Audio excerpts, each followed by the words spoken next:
नमस्कार, आपण पाहत आहात किनी न्यूज। आज आपल्या परिसरात मोठ्या उत्साहात बथुकम्मा उत्सव साजरा करण्यात आला। महिला मंडळींनी रंगीबेरंगी फुलांच्या बथुकम्मा तयार करून पारंपरिक गाणी म्हणत जल्लोष केला। शहरातील विविध भागांत सांस्कृतिक कार्यक्रमही घेण्यात आले।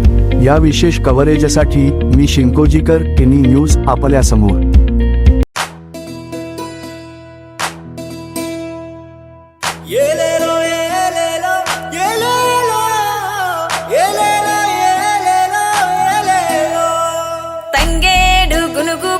బంతి చామంతి పూలు అమ్మా నీకు తెచ్చేమే బతుకమ్మా నీకు తెచ్చేమే పుడమిలో పుట్టినవమ్మ ధరనంత ఏలేవమ్మ మా బతుకమ్మ మా బంగారు బతుకమ్మ నల్లాని రేగల్లల్ల నల్లారే గల్లల్ల బంగారం నువ్వమ్మ మా ఇలేల్ పైనవమ్మ Bathukamma Bathukamma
Subscribe to my channel.